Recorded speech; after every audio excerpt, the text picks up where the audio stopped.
And so I was playing tennis with my friend Kevin, as we discussed last week, and I hear that Kevin is training for a marathon. Now, I haven't shared with you that, or I haven't shared with Kevin that I'm going to share this information with him, with our listeners. So Kevin, if you're hearing this, I hope everything I say is in a good light. But anyway, Kevin's a legend. He's a CrossFit legend, tennis legend. He runs marathons. He inspires me. So we get done playing tennis, and he's talking about Zach Allen. And so we're going to have Zach Allen on the podcast. And, well, we're here where we've committed to having Zach Allen on this podcast on January 29th of 2024. And Zach Allen isn't here.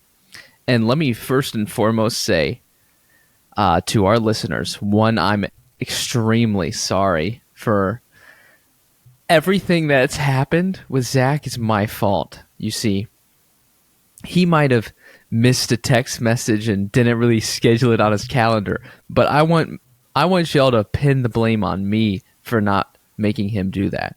And so that, don't leave here and think Zach Allen is never going to be on this podcast. Just think Zach Allen's time on this podcast will become more uncomfortable for him in the future for what has happened right now. Does this make sense? Oh, it makes sense to me. Makes great sense. And I mean, we were already planning on, putting him on the spot, asking him some questions that maybe he doesn't want to answer, but each week that he blows us off, it's going to multiply it. You know what I mean? It's going to get worse and worse. We're going to ask more questions. It just gives more time for people to ask questions, Oh, yeah. We had 3 questions come in, and of course we're not going to share them because we don't want to give away anything. But they're 3 great questions. But that leads us to right here. We're missing Zach Allen, and we're still on hold for figuring out how Zach and Kevin know each other, because that's one of the mysteries we were trying to solve last week. But quite frankly, it's been a week. It's been a good week. It's been a different week for most of us sitting in this room. Why don't you tell me and share with me how the past 7 days have been? Well, they've been good. On Monday, we had our Bible study group where we're going through kind of relationships within the family. And so obviously last week we talked about the first family, which was the Trinity. And then this past week we talked about Adam and Eve and their relationship and kind of the events that unfolded, leading up to the fall and directly after, and kind of how we can apply that to our marriages. And so that was a really good study. We had a lot of good conversations that came out of that. We also had, let me think here, our Sunday school class leaders, they invited us to dinner on Tuesday night, and that was just an incredible blessing. Their names are Nick and Donna, and Donna, she called Molly, and this was on, I think Monday, and she said, "Hey, Detweiler's has a deal on pork chops," and I'm looking at 4 or 5 great looking pork chops here. Would you guys want to come over for dinner? And so we said, of course, yeah, no, that's, I'm thinking free dinner. Molly's like, yeah, we'll get to hang out. So we go over there. They have, beautiful house. Stetson's just loving it, not running, but crawling all over the place. We got to keep him contained because he's getting into cabinets and drawers and things like that. So, but it was so good, man. They grilled the pork chops. They had some potato wedges that they put in the oven. I don't know if it's a bake or a broil of some sort. And then we had a spinach salad as well. So that was just it was glorious, and a lot of really great conversation as well that came out of that.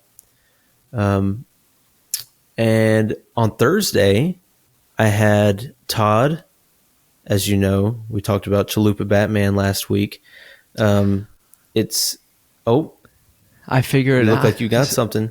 Yes, we learned what Chalupa Batman came from. It was a television show where this man bet.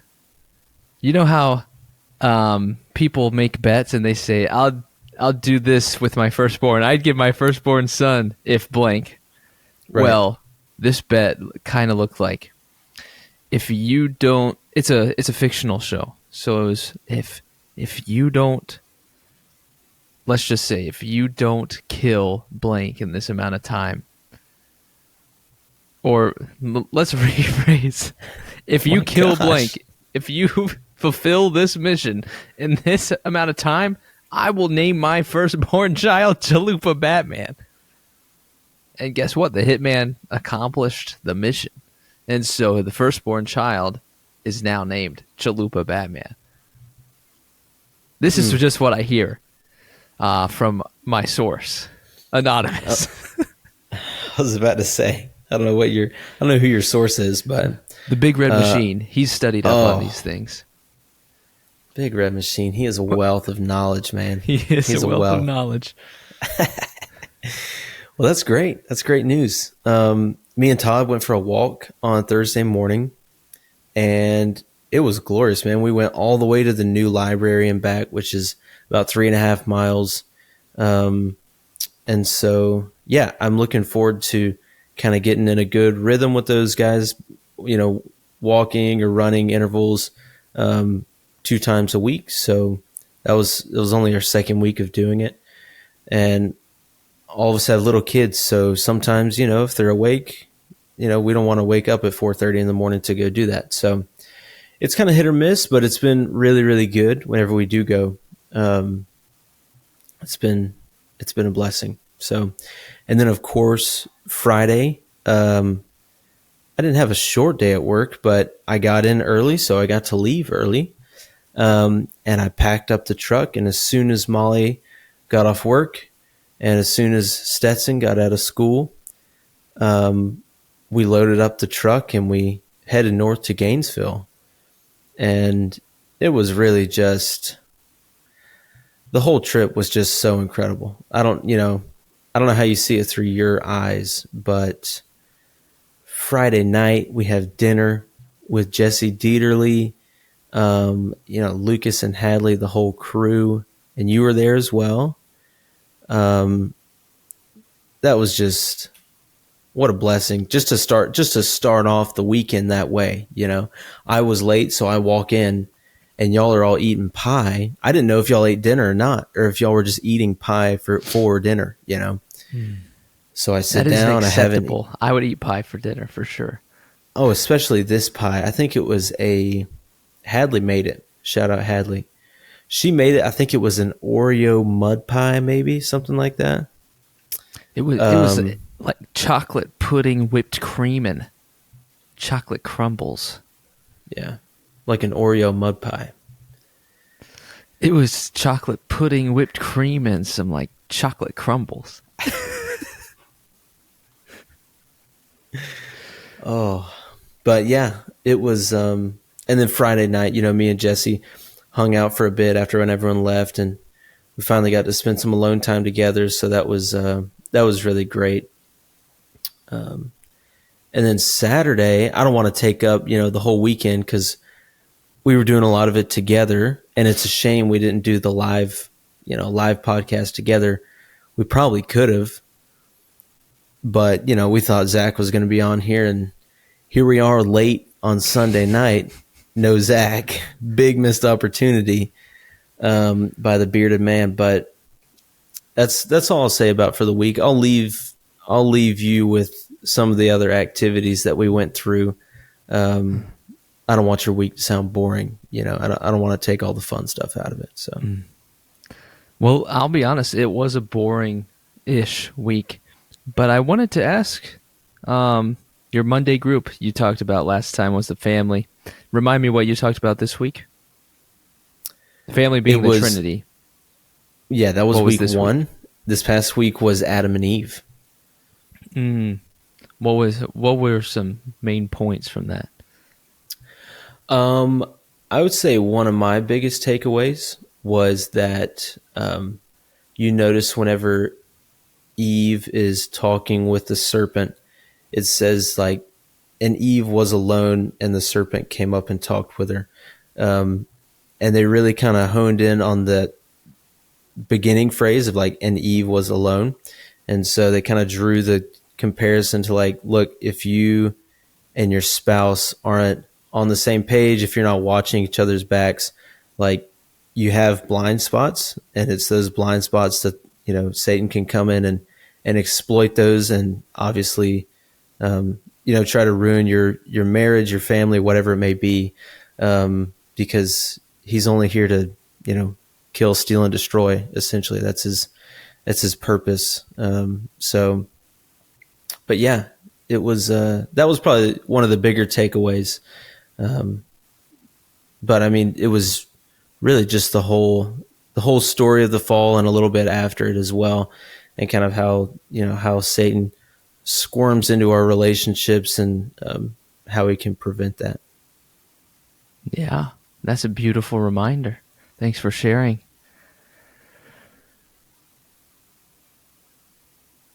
You're welcome. We may have lost Brett. Oh, is he frozen? I'm here. No. Okay. I just sit really still, dude. You do. I was wondering if your heart stopped beating a little bit. Oh gosh. That's awesome. I ask because I'm interested in two. I didn't get my Bible study fix in for my community Bible study, or Bible study in community with one another. And I say this because I'm going to indict myself on a charge here. I am guilty of contracting COVID-19, that variation. The work from home culture, to me, I enjoy. What I will say is I greatly miss the office. I miss people like Diane McElhaney. I miss people like Amelia Gary, Amber Wiggum, Richie Baldwin, Evan Haynes, Jared McCombs, John Park. Those are people that I miss. Because you walk in, and usually it's Diane, Amber, and John that are in the office when I get there. And I try to get there between 8:05 and 8:15. And John is the first person I see, and I say, oh. And John's high energy, which in turn makes me high energy. So I'm walking in with a smile on my face, just, oh, John, how's it going? And he just brings it right back. And it's just, it makes me smile just thinking about it. And that's something I missed because, quite frankly, I couldn't walk up into Jackson's room and start banging on the door, say, ho, Jackson. Because it's Get just out of Jackson. Here. Yeah. He's either already at the coffee shop that he works at, or he's asleep after a long night of absolute, who knows what the man is up to other than working to glorify the Lord better. You know what I'm saying? Amen. But that led me to Friday. And Friday rolls around, I'm clear for operation, so I go play pickleball with Connor, the big red machine. And let me share with you, and of course, if our followers were on Strava, they'd know this. And of course, if you listened last week, you would now have the link to the Strava group that you should be on, so we can celebrate each other's physical activity as we're committed to deep and generous love in our community. Onward. We're playing pickleball with Davin and Jacob. Strangers to me. But we play 5 rounds. 5 rounds of pickleball. Each round is about 30 minutes long. That's not, you don't experience such intense pickling every day, you know. But once you find that match, it's hard to stop. So we're going back and forth. We win the first game Then we switch sides. We're up 9-1. Well, in pickleball, you're going to 11. So we only needed 2 more points. Well, we blow a 9-1 lead and lose. All right. It was one of the greatest catastrophes of the week. Next game, we switch sides again. We win 10-4. We're feeling good. All right, so we're up in the series 2-1. Then we switch sides again. Keep in mind, if you're paying attention to the story, the side that we're about to switch to hasn't won a single game all day. So we're up 2-1. We get up in that match 8-3 on the side that hasn't won, and we're feeling good. But we also have in the back of our mind what happened 2 games ago when we lost 9-1. So what do? We don't get to 9. Connor hits it straight into the net on purpose, so we don't get to 9 on that round. Because you know what happens when you have 9? Well, you lose. So we needed to let them score 1 more point to feel really good about ourselves, to then operate and move forward. Well, they fail at scoring. Our defense is just too good, I reckon. So we go, and then we get 9. And then you'll never guess what happens. They score. They just keep scoring, and we can't stop them. We blow a 9-3 lead. So that side lost again. Our side that time. So the series is tied 2-2. Last match, our legs are gassed. Our bodies are aching.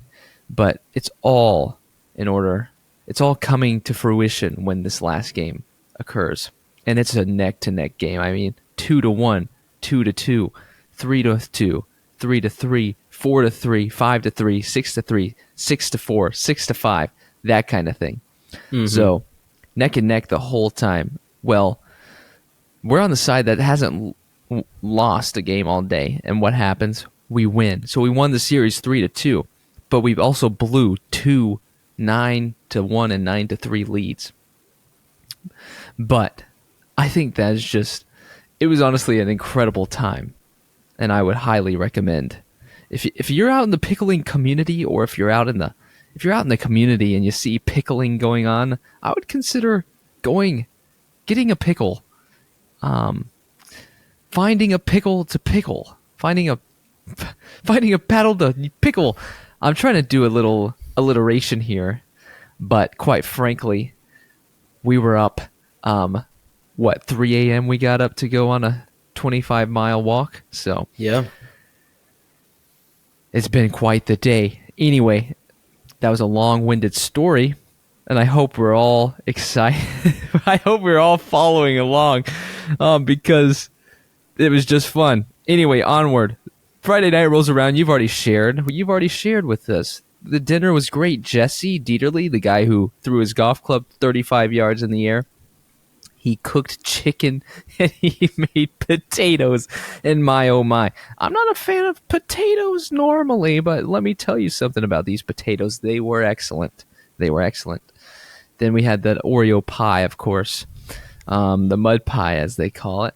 That's right. Also excellent.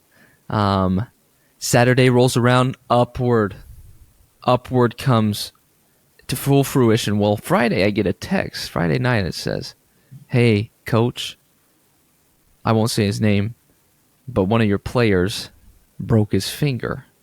Oh. And is out for the rest of the season. And it's one of our better players. Not that you can't operate without your best players, but he's a good asset to have on the team. So we missed him. But I think it's quite beautiful that he's going to be at practices and games to cheer on the team. So I'm encouraged by that. And it's cool to see that the kid is so passionate about the team and loves basketball so much that he would come back even after injured to cheer him on. So that's awesome. You discussed a little bit. We go to the golf course. With who else than our one subscriber, Josiah Wilson Poole. And it was pretty magical, I would say. I don't know. That might even be an understatement. But it was a beautiful day. What are your thoughts? Yeah, I think magical is certainly an understatement. The front nine, I think we all, I hadn't golfed since Christmas, And before that, it was 2 or 3 months. So, I mean, rusty is an understatement.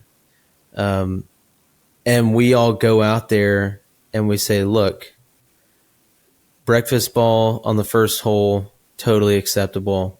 Maybe even lunch ball, dinner ball, afternoon snack ball.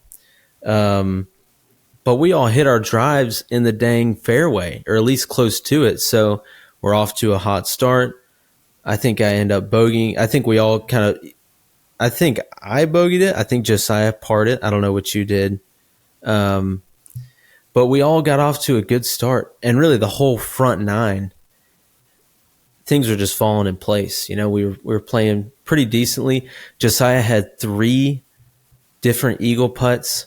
And I don't think he made any of them, unfortunately. But that's kind of, it's kind of outlined in the subscriber only vlog that we made throughout the day.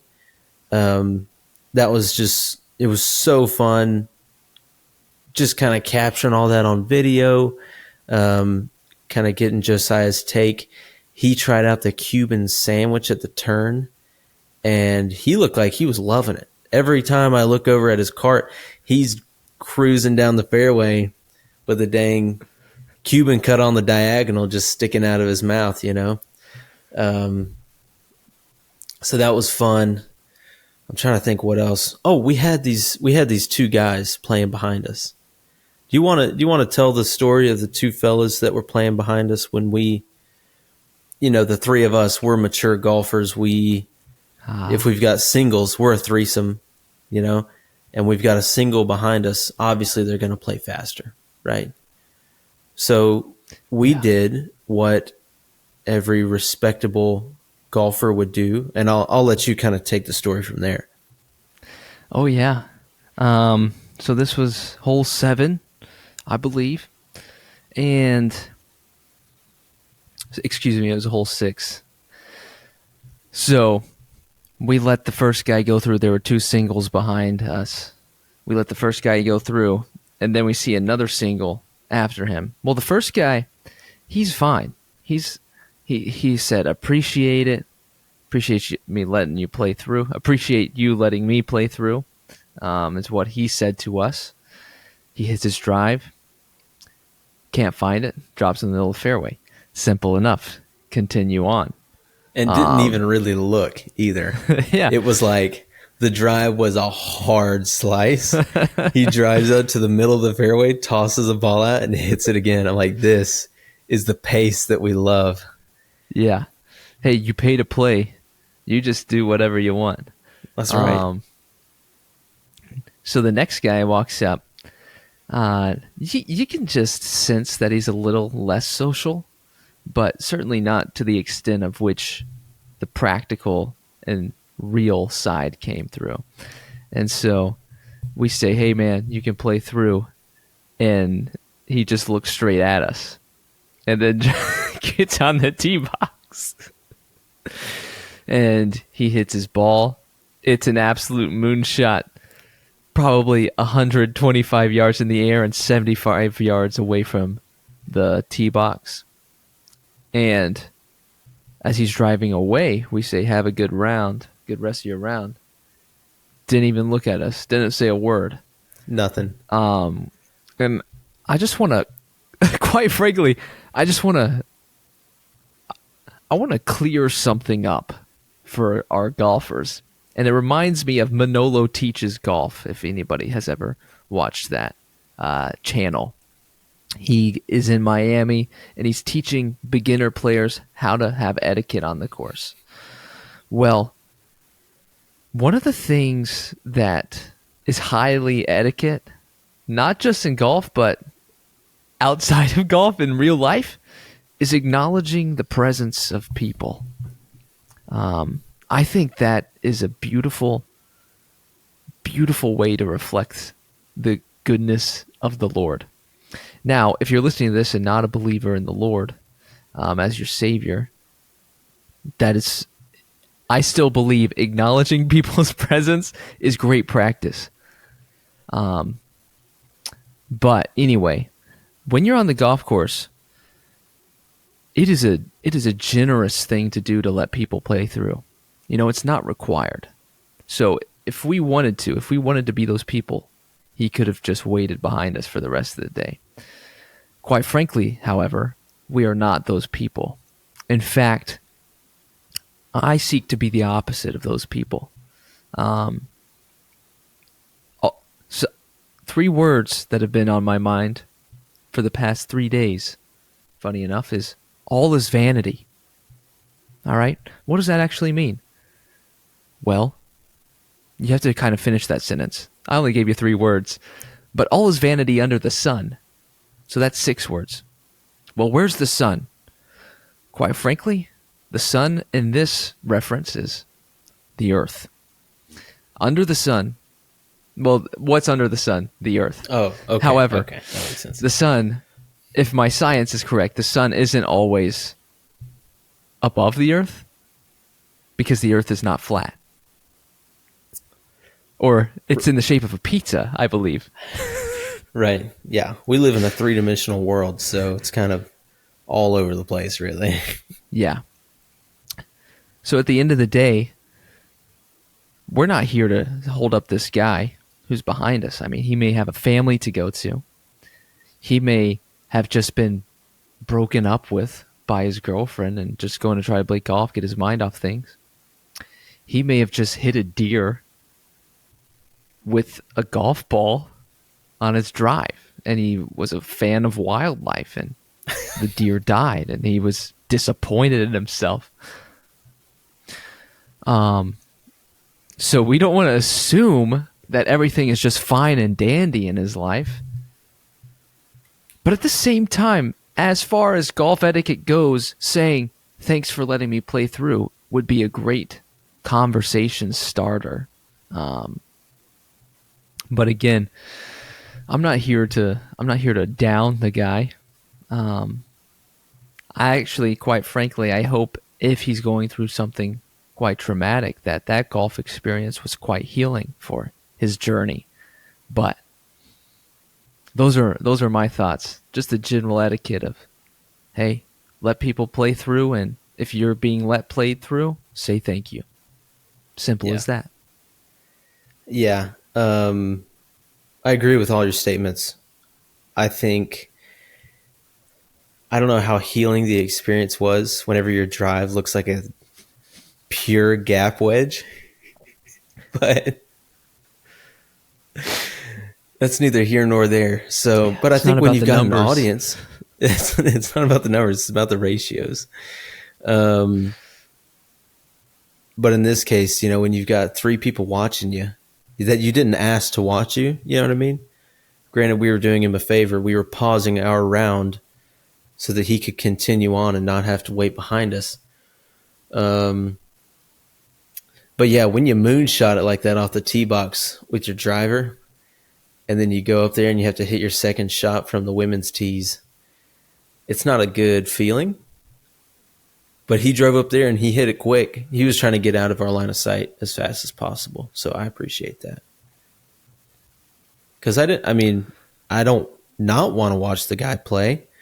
But if he's within eye shot, then I'm probably not going to be, we're waiting on him at that point. So, yeah. I would have loved to converse with him a little bit. But the Lord had other plans, I reckon. Yeah, I guess so.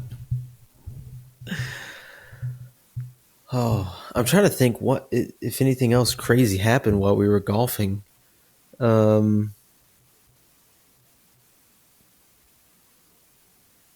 really. It was just a great time, It was a beautiful afternoon. The sun was setting as we were kind of, and you'll see this on the vlog if you subscribe, but 18th hole does a dog leg right around a pond. And man, we all just piped our drivers into the fairway.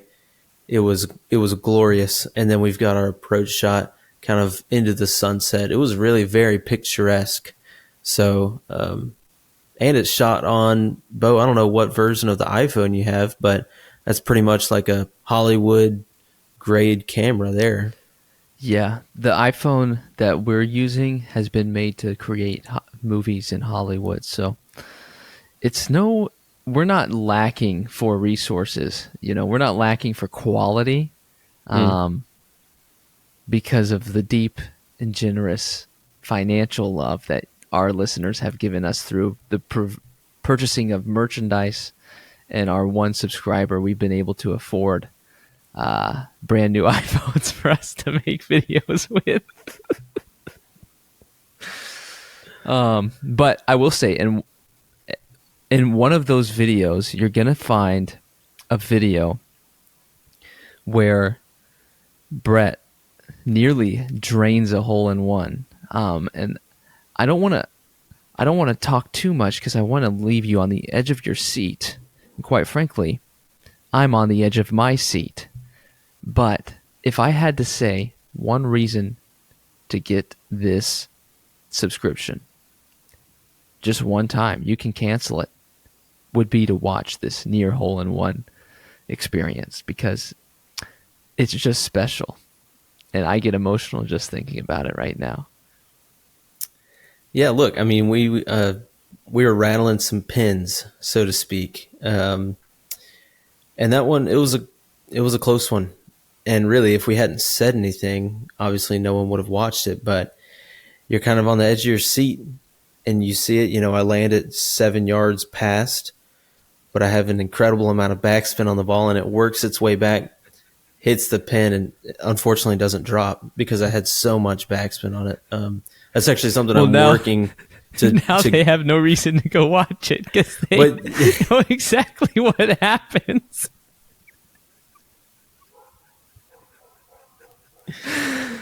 All right, man. I'll stop there. That's hilarious. Well, speaking of sports, my friend, what have you been seeing? What's caught your eye? I've been watching the X Games. They're in Aspen, the Winter X Games, of course, because it's January. And there's a lot of snow on the ground, so they get their snowboards and their skis out, and they start doing jumps and things like that. And this lady, her name is Eileen Gu. Last name is spelled Gu. Eileen Gu. She won the gold medal for the ski super pipe, and so you got to go watch the highlights of it. It's pretty incredible. She does this trick called the Cork 900 with a Buick grab. And I mean, if you use that phrase outside of extreme sports, I wouldn't even, Cork 900 with it. I would think maybe somebody's got champagne in the back of a Buick or something like that. But yeah, it's a great little run that she has there. She wins the gold. And everybody's just super happy for her. So congrats, Eileen. We're all proud of you. She's a faithful listener and follower as well. So maybe after we have Zach on, we can have Eileen on to kind of break down her path to victory there. I wonder if the crowd while she was doing it, was saying, I can't believe that's a Buick. Yeah, it's not a Pontiac. It's not the Cork 900 with a Pontiac grab, That's right. Those commercials were always fun. I can't believe is that right? I can't believe it's a Buick? That's a Buick. That's a Buick? That's so you, Stacy. That's so you to get the Buick, Stacy. Is that Classic a Buick? Stacy move. Classic Stacy. But yeah, that was a great advertisement campaign they had going on there for a while. Yeah. And Kmart's shipping materials. Shipping my draws. Well, Australia, let me share. It's my personal mission to go one day. Of course, we know this. But let me tell you what happened in Australia this weekend. A sinner became victorious. defeated Daniil Medvedev in tennis. We're talking about tennis. My apologies. This takes me. Yeah. I figured everyone would know since we started off talking about tennis and Kevin. We're going into Zach Allen, kind of going into all golf, sinners. club, rack sports. We're all sinners, retributes. A sinner was delivered and remains and champions victory. And we see that through Yannick Sinner, the Frenchman. He absolutely was down 0-2, and this kind of goes back to pickleball. We were up 9-1. Well, Daniil Medvedev was up 2-0. Well, you got to win 3-4 sets. You got to win 4 sets, 4 out of 7. Medvedev has won 2 of the 4, 2-0. What happens when the sinner's down, but he's not out? The sinner takes a moment to recoup. He takes a moment to learn with instruction and guidance, remember and be encouraged by the things that he has practiced and read and devoted his time to. And he uses that devotion to move him toward victory, to move him toward completeness and wholeness. Now, to an extent, we're not talking just about tennis here, if we're catching the drift. But tennis specific, Yannick Sinner wins the men's U.S. Open Australia Open. And I think it's quite beautiful that his last name is Sinner. And because, quite frankly, it describes all of us. Quite frankly, we were defeated 2-0. But quite frankly, the sinners of the world have an opportunity to become victorious. Does this make sense? Yeah, it makes sense to me. My takeaway is we all need to go out and learn tennis, I think is what you're getting at. Yeah. We need to recognize that we're sinners, and we need to recognize that we need to learn how to play tennis so we can become victorious at the Australian Open. And that's the only way that we can be, fully and finally satisfied, is by learning tennis and being successful at it. Yes. At least if you're French. Now, who would I be other than a sexist if I did not mention the women's tennis? You're like, and for that reason, I'm moving on. I enjoy watching Coco Gauff. She's an absolute beast. Unfortunately, she lost in the quarterfinals of the Australian Open. But Sabrina Sabalenka, the Polish woman, she absolutely dominated the Zheng. Zheng was her name. Now, these matches have taken a toll on my circadian rhythm because these matches occur at 3 a.m. and 1 a.m. So I'm halfway watching these things, but let me tell you, Sabalenka, you put that woman up against pretty much anybody that's not playing tennis professionally, and she would absolutely destroy. She's just a beast. And she's funny. I was watching at the Australian Open. They do this mixed doubles thing. And they mic them up.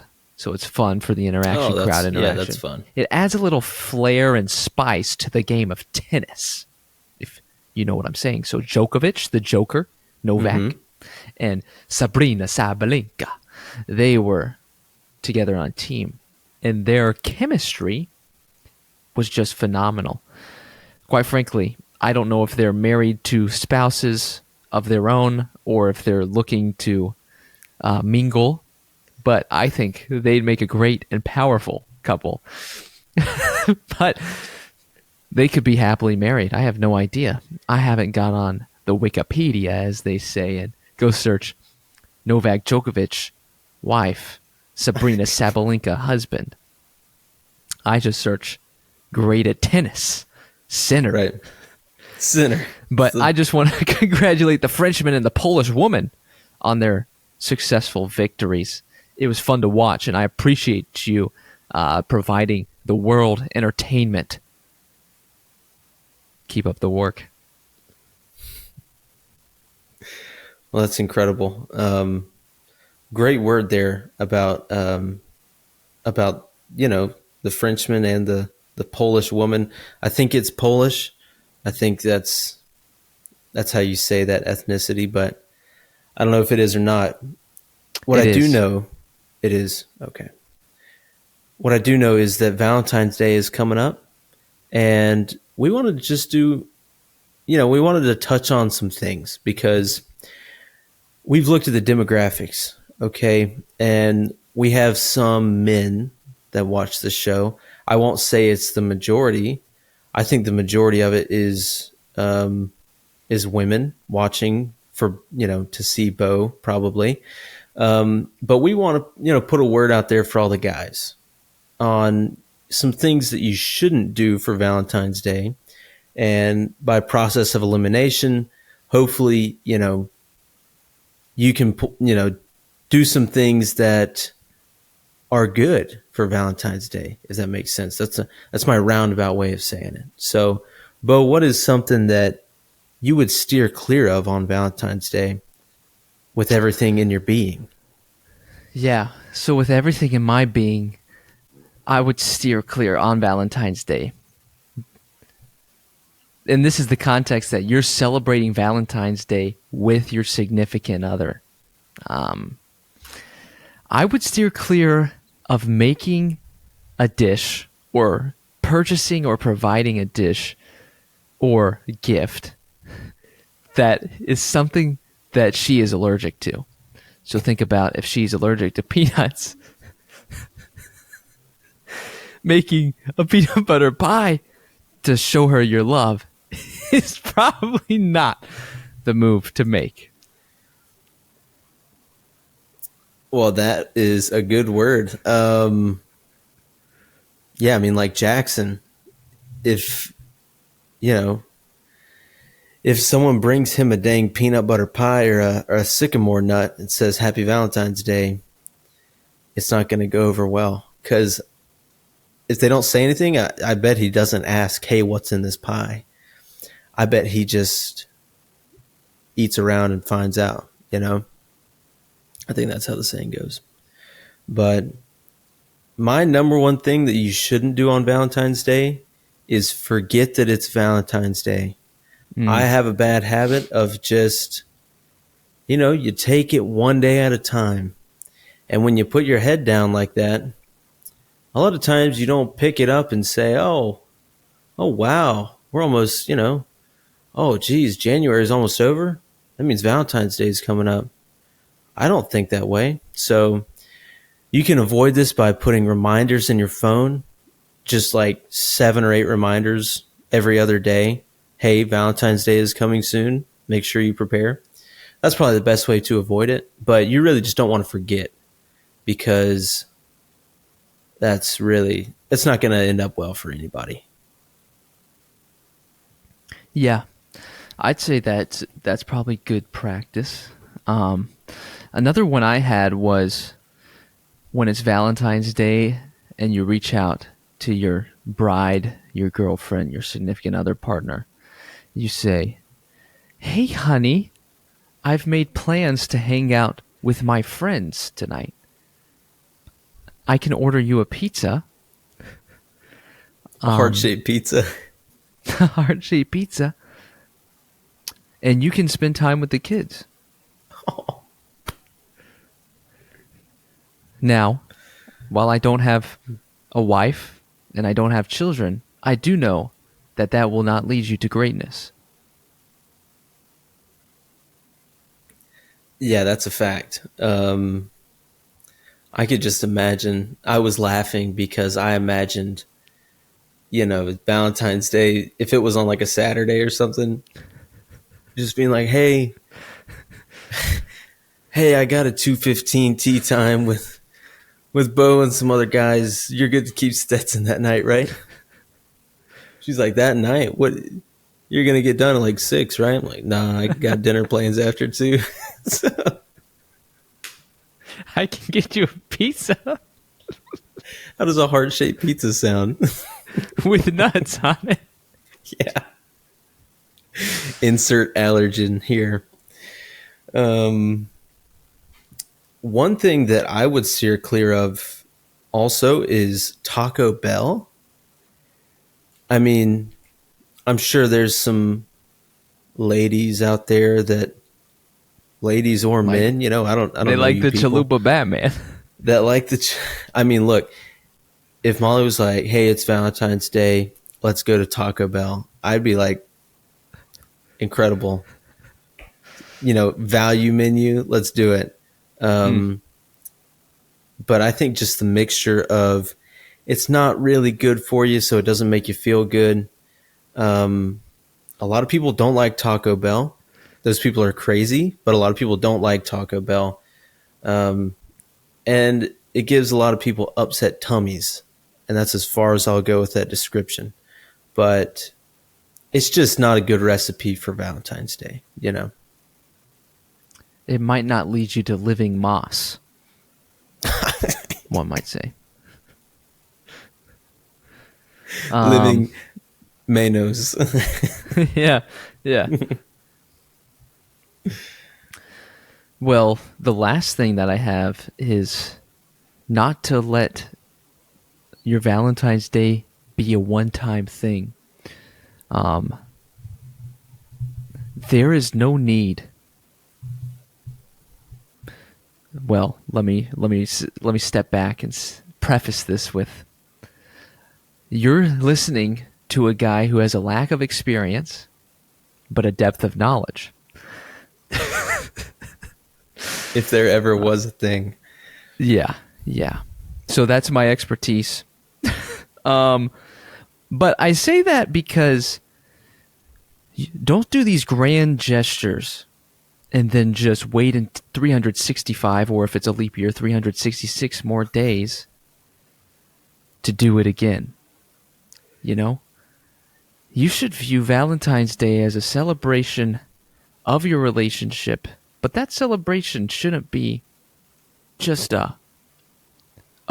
here is everything, and now I'm going to decrease expectations for the next year until the next Valentine's Day. You should every day be seeking to serve, be seeking to love your partner to the best of your ability. You should be seeking to give to your partner to the best of your ability. That's not just a Valentine's Day, quite frankly. That is a Valentine Day, if you will. Every day shall be Valentine Day.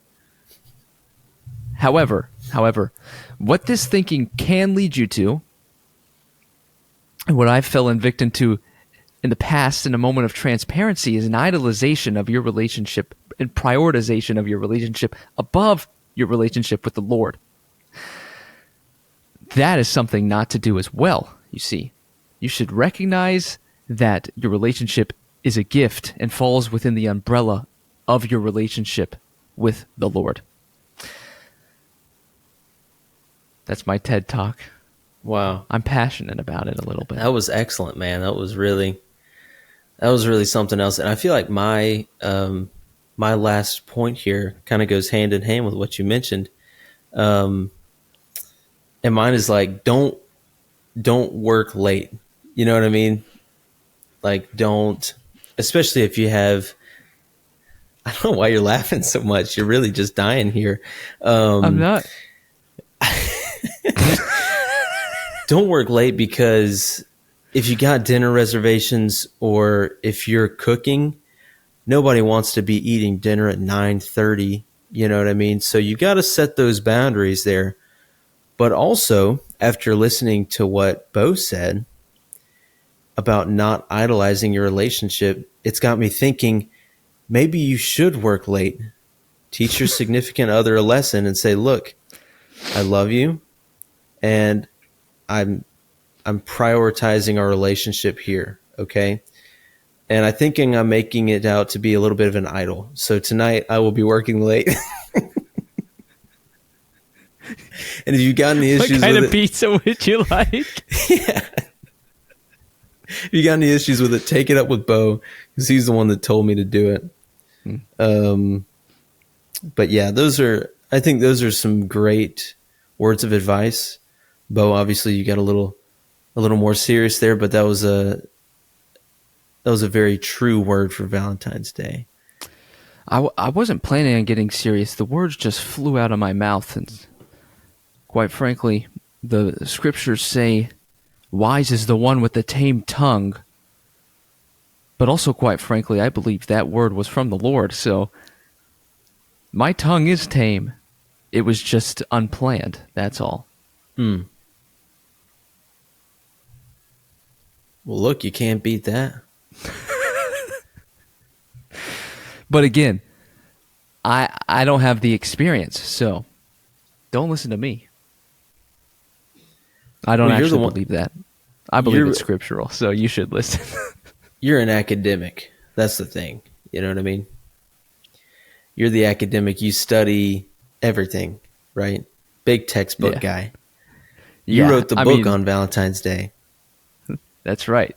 They don't call me Dr. Valentine for nothing. I'm a big reader. All my friends know that I just love reading so much, and I don't listen to audiobooks ever. So I just love committing that time to sitting down, entrenched in paper, in small print. Paper cuts, glasses. Yeah. Licking your fingers, trying to get to the next page. Those are all things that are hallmarks in your life, really. I want people to think of me in that light.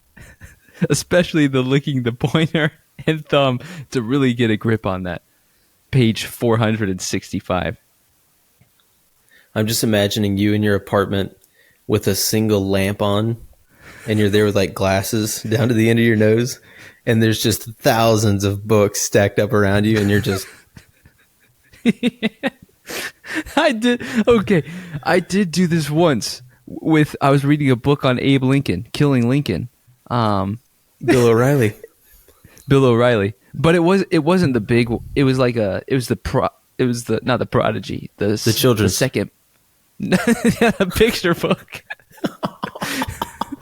No, it was a subset of that book. So it was like a book to read after you read that book. Anyway, it was actually quite fascinating, but I did just have one lamp on. It wasn't this lamp. It was just one lamp. And I was just sitting there, page. I don't know why you're laughing hard now, but I'm thinking about a picture book with Lincoln's assassination. Maybe we should draw one. Oh, that'd be incredible. Get into the JFK is next. We get in the presidential assassination picture book. Marketing strategy. Oh, that's so good. And JFK, you can have all the different, you can have a guy on the grassy knoll. You can have 45 Oswald. bullets flying around. That's right, just a crossfire. We got Oswald on the dang 5th floor of the Texas School Book Depository building. That's right. Oh, that'd be too good. I can't believe it's not magic. That'll be the title of it. Yeah. Oh, wow. Rest in peace, the O'Reilly factor. That's what I came out of that with. What is your song of the week here? I listened to this song for the first time. I heard it just on a random Spotify shuffle. And again, not sure exactly all the words, what they say, but the vibe of it is incredible. It's called Panicked by Chance Pena. And I've enjoyed Chance Pena in the past, but this song, I like it. It's a good song to move your boots to. I've listened to it on my walks. It's been good. Well, that's great. My song is a Throne Room song by Charity Gale. And really, I was just listening in the car today. And like a lot of songs, I was just screaming. Stetson was in the back asleep. I woke him up. I was like, dude, you better join in. You know what I'm saying? Right. So You can't He deny did. the move of the spirit, you know? That's right. That's right. But yeah, it's a great one. I just realized one thing we didn't talk about was our walk this morning, our 6 mile walk, in which you got Yeah. dusted, bro. Yeah, I mean, you really took off there at the end. But slow and steady wins the race, and the race isn't finished, you know? Oh, The way I view it is it's a competition for the rest of our lives. Who can walk the furthest and the longest and the fastest for the average amount of time? And I would ask you, who's in the lead?